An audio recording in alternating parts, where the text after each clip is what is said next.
네, 윤석열 대통령이 잠시 뒤 시진핑 중국 국가주석과 첫 한중 정상회담을 갖습니다. 2019년 이후 3년 만에 한중 정상회담인데다 이 북한의 도발이 잇따르는 상황인 만큼 북한 문제에 어떤 해법이 나올지 주목되는데요.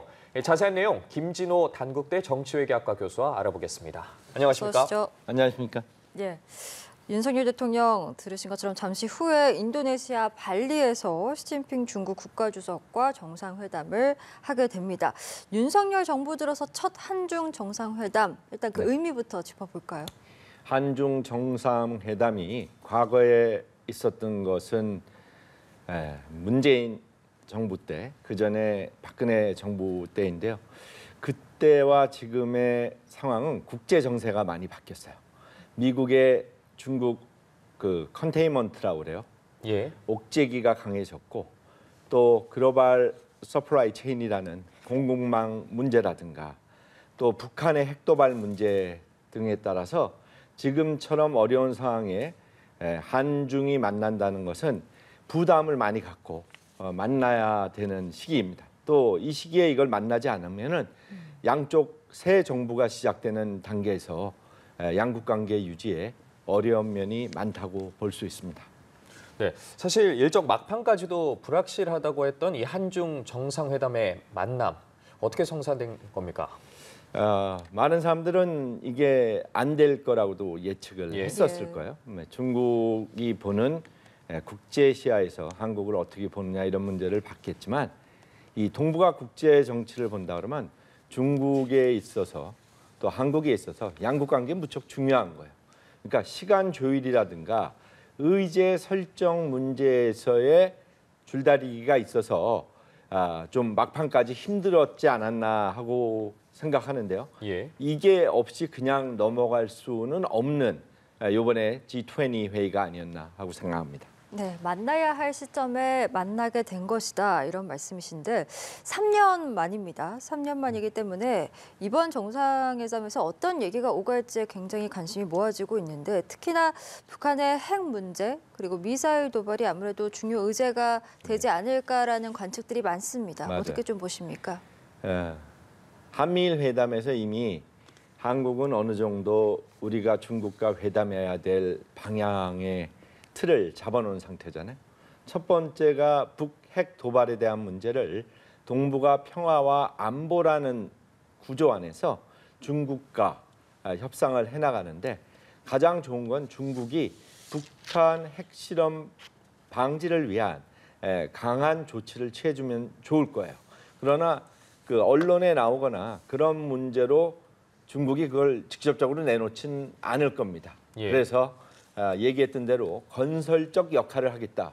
이 얘기는 행동으로 하겠다는 것인지 안 하는 것이 도움이 된다는 얘기인지 좀 애매모호한 면이 있어요. 그래서 이거를 우리가 어떻게 이끌어내느냐의 문제가 남북한 문제뿐만 아니라 동북아 그 체제의 안정에 가장 도움이 될 일이라고 봅니다. 예, 그렇군요.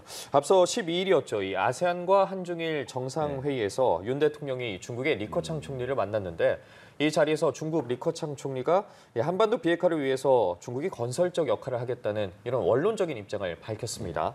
그리고 그 후에 어제 있었죠. 이 미중 회담 이후에 중국의 발표에선 아예 북한의 내용이 빠졌는데 어떻게 보십니까, 이 부분은?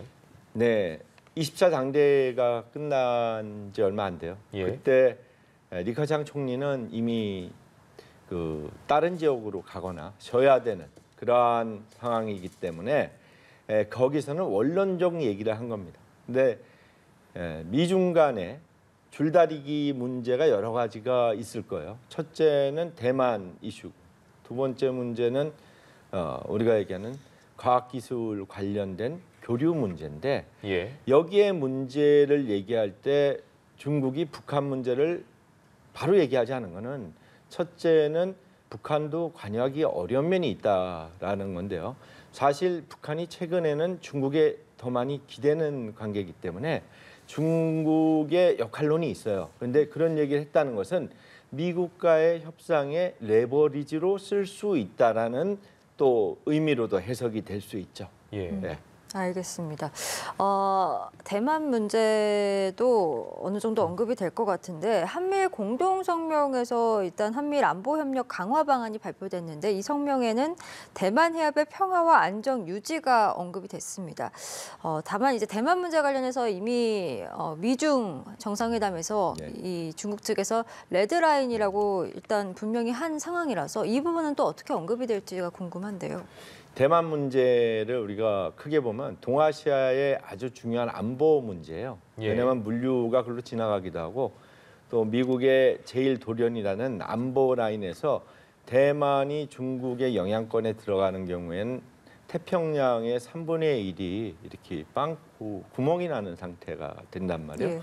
이런 상태로 볼 때 국제 정치적으로는 아주 중요하고 동북아 국가들의 에너지 안보나 물류 안보에 중요하지만 중국의 입장에서 볼 때는 조국의 위대한 통일이라는 입장으로 국내 정치와 무척 밀접한 관계가 있어요.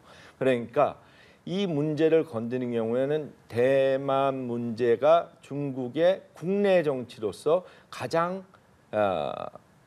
아픈 부분이다. 예. 그리고 중요한 부분인데 이걸 건들면은 이걸 레드라인이다. 이런 얘기는 뭐냐면은 이 문제를 건드는 경우엔 대만 도발도 가능하다는 얘기가 되는 거죠. 근데 전체적으로 미국 입장에서 보면은 그 안정적인 유지와 관리 문제는 하나의 중국 원칙을 유지하는 틀 안에서 일방적인 상황 변화를 용납하지 않겠다. 거기서 동맹의 힘을 한미일 동맹의 힘을 그 동북 지역에서는 최대로 활용하겠다는 얘기입니다. 네, 이 이야기도 좀 해봐야 될 것 같은데 네. 우리가 공개한 이 인도 태평양 전략에 대해서 중국의 반응은 또 어떻게 보십니까? 인도 태평양의 그 프레임 자체가 미국에서 이제 시작되지 않았습니까? 예. 근데 한국적 인도 태평양이라는 말은 미국과 전략적 협력을 한다. 그렇지만 한국이라는 게 앞에 들어간 거는 자주적 인도 태평양 전략을 얘기하는 거예요. 예. 그 안에서 한국의 국익에 맞춰서 협력 국가도 협상을 하면서 우리의 조금 다른 인도 태평양 전략을 펼쳐나가겠다. 중국 입장에서는 한국이 미국에 너무 경사되는 게 아닌가 하고 보지만 이 문제는 사실 과거의 남방 정책이나 북방 정책, 신남방, 신북방하고도 별 차이가 없어요. 예. 단지 동맹 구조를 강화한 상태에서 인도 태평양 그리고 우리가 확대된 거예요. 과거는 이제 아시아라면 이제는 서남아까지도 생각하는 그러한 확대 전략을 얘기하는 겁니다. 예. 그리고 한중 현안 가운데서는 이제 사드 배치 그리고 한한령 문제도 관심인데 중국 측은 이 사드 추가 배치랑 MD 편입 또 군사 동맹 이 3부를 요구하고 있는 상황이잖아요. 양국 간에 이 부분에 있어서 합의점을 찾을 수 있을 것인가? 그리고 이 부분이 논의가 될 것인가에 대해서도 좀 어떻게 예상을 하시는지도 궁금하네요. 만났으니까 논의는 반드시 되겠죠. 예. 그런데 언론에 흘리지 않고 갈 수가 있어요. 왜냐하면은 이미 국내 정치적으로 사드는 중국의 핵심 이익을 건드는 가장 치명적인 일로 얘기해서 국론을 모아놓고 갔는데 갑자기 지도부가 사드 문제는 이제 좀 조용히 정리합시다 이런 얘기가 나올 때 국내 지도력이 떨어질 수 있어요. 그러니까 이거는 내부 회의는 하더라도 이걸 대놓고 얘기는 못하죠. 그러면 이거보다 더 큰 틀로서 우리는 이제 대북 문제니까 예. 그 문제와 한반도 평화 안정이라는 문제 동북아 문제를 연결해서 얘기한다면 이들은 그런 문제에서 더 큰 틀을 얘기할 수 있겠죠. 그 한미 동맹 구조에서 너무 중국을 배제하지 않는 위협이 되지 않는 틀로 얘기하자. 그러면서 사드를 묻고 갈 수는 있지만 언론에 정확하게 공시하기는 어려운 문제로 보입니다. 예, 그렇군요. 사실 한미일 정상이 경제안보 대화체를 신설하면서 이 미국이 주도하고 있는 거죠. 이 글로벌 반도체 공급망 관련 협의체인 이 치포 동맹에도 속도가 붙을 거라는 전망이 있습니다. 이 사실 미국이 대중국 반도체 장비 수출 규제로 인해서 중국이 타격을 받은 상황이지 않습니까? 네. 우리의 입장도 좀 궁금합니다. 치포 동맹 자체가 반도체가 사실 미국이 이끄는 거 아니야? 유럽에도 네덜란드부터 해서 독일, 영국까지 다 기술들이 있지만 라이센스와 설계 기술이라든가 장비 회사에 많은 것이 미국 셋, 일본 하나가 아마 4대 장비로 돼 있는 상태예요.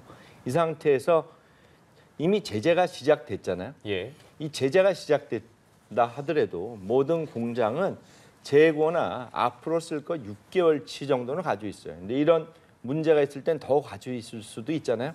근데 이게 꾸준히 가면은 만약 이제 6개월치를 가지고 있다면 그때부터는 업그레이드도 안 되고 제품 생산에 많은 차질을 빚게 되는 거예요. 그러니까 이 지금의 제재가 같다고 해서 이게 바로 나오는 게 아니고 예. 여유 기간이 있는 거죠. 이 기간에 중국은 미국과 그걸 풀어야 되는 거고 관련국들과 반도체 관련, 반도체는 모든 데 다 들어간단 말이에요. 예. 이 문제를 해결하지 못하면은 과거에 그 기술 격차가 5년 났다 그러면 앞으로 이게 15년, 20년으로 늘어날 수 있는 거기 때문에 중국의 가장 핵심 이익 중에 하나가 반도체 칩4에 대한 그 중국 배제 문제를 해결하는 겁니다. 예. 시진핑 주석 같은 경우에 이제 박근혜 정부 때 한 차례 우리나라를 찾았었죠. 그게 2014년이고 그 이후에는 없었습니다. 근데 답방 얘기는 꾸준히 우리가 거론을 해 왔었는데 이번에 윤석열 대통령도 방한 문제를 좀 거론할 것으로 예측이 되거든요. 시진핑 주석의 방한 가능성은 좀 어떻게 전망하고 계신지요? 그 중국의 지도자가 외국 갈 때는 적절한 시기에 국가 이익과 부합되고 국내 정치적으로 보여줄 게 있을 때 가야 돼요. 예. 그럼 과거에는 그걸 보여주기 좋은 시기에 펑리위엔 여사랑 같이 와서 좋은 효과를 보이고 우리도 답방을 했는데 그 다음 문제로 나온 것이 이제 우리의 사드 설치에 대한 중국의 보복이 나오면서 그 관계가 지금까지 지연되고 있는데 이렇게 연장되고 있어요. 이 상태로 보더라도 이러한 문제를 해결하기 위해서 가장 좋은 건 시진핑의 방안이 중요하죠. 근데 시진핑 입장에서는 그래도 내가 좀 큰 나라니까 먼저 오라고 또 얘기할 거예요. 예. 근데 그거를 우리가 먼저 초청해서 오게 하는 그러한 그 필요성을 우리가 부여를 할 때 한국에 대한 답방도 가능하다고 보입니다. 이 답방이 우리가 한미일 안보 동맹을 위주로 해서 협력이 강화되더라도 주변 국가의 경제 협력이라든가 또 우리가 생각하는 문화 교류라든가 이런 게 이제 소프트 파워로 안전을 도울 수 있는 기초가 되거든요. 이런 것을 확대하는 데 도움이 될 수 있겠죠. 그렇군요. 뭐 오늘 한중 정상회담이 아무래도 앞으로 5년 동안의 뭐 한중 관계에 대한 밑그림을 그릴 기회가 될 것으로 보이는데 뭐 구체적으로 관전 포인트는 무엇을 꼽아볼 수 있을까요? 첫째는 저희 입장에서 네. 대북 문제에 대해서 어느 정도 얘기를 정확하게 해주느냐 혹은 언론에 안 흘리더라도 협의가 있고 2차 협의를 진행하겠다는 얘기로서 쌍방 협상을 시작하느냐의 문제가 있을 거고요. 예. 두 번째 문제는 그동안 우리가 못했던 경제 교류를 활성화시켜야 돼요. 특히 한국이 잘하던 문화 산업이라든가 게임 사업 등등을 또 이렇게 활성화시키고 이런 걸 활성화시키기 위해서는 코로나 이후의 양국 관계에 대한 그 교류 문제라든가 이런 거.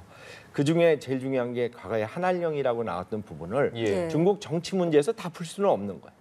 왜냐하면 정치 체제에서 모든 걸 풀 수는 없지만 그래도 제한적이라도 시그널이 되고 양국 교류에 도움되는 것을 풀어나가면 도움이 될 거고 중국 입장에서는 한국이 그래도 자주적인 외교 모습을 보여줄 수 있는 것을 확답을 얻고 싶겠죠. 네. 그래서 한국적 인도태평양 전략이 나온 것 같습니다. 알겠습니다. 잠시 뒤에 있을 한중 정상회담과 관련해서 오늘 김진호 당국대 정치외교학과 교수와 함께 이야기 나눠봤습니다. 오늘 말씀 여기까지 듣겠습니다. 감사합니다. 예, 고맙습니다. 감사합니다.